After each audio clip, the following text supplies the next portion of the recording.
নমস্কার, মানি মেকিং মাইলেজে যাত্রা আজকে আবার আমরা শুরু করছি 17th ফেব্রুয়ারি নিফটির অ্যানালিসিস দিয়ে। আজকে নিফটিতে আমরা একটা লোয়ার লেভেল থেকে ভালো রিকভারি দেখতে পাই।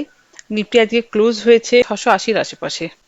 আগামীকাল যদি নিফটি কোনো কোনো ক্রমে আজকের হাইয়ের ওপরে বা 25,700-র ওপরে যদি ওপেন হয় বা সেই লেভেলে যদি নিজেকে হোল্ড করে, সেক্ষেত্রে কিন্তু আমরা একটা শর্ট টার্ম বাই যেতে পারি। আমাদের প্রথম টার্গেট বেরিয়ে আসতে পারে 25,750, দ্বিতীয় টার্গেট বেরিয়ে আসতে পারে 780, আর তৃতীয় টার্গেট হিসেবে বেরিয়ে আসতে পারে 25,830-এর লেভেলটা, তারপরে 880 এবং 25,900 লেভেলটা পেতে পারি। 26,000 লেভেল পর্যন্ত নিফটিকে তখন ভাবা যেতে পারে।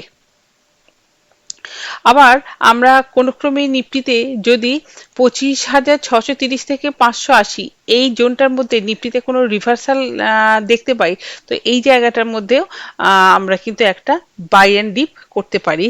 তো সেই ক্ষেত্রে কিন্তু আমাদের আবার সেই টার্গেট বেরিয়ে আসতে পারে 25,700, 750 এই সমস্ত লেভেলগুলো।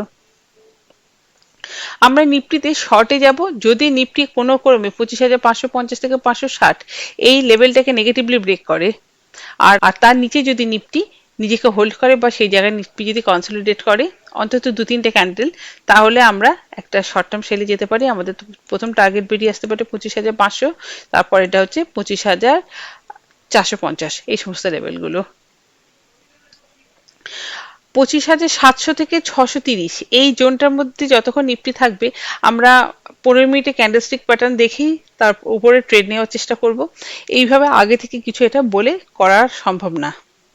যাই হোক, আমরা প্রপার হেজিং এর সঙ্গে প্রপার স্টপ লসের সঙ্গে কাজ করার চেষ্টা করব।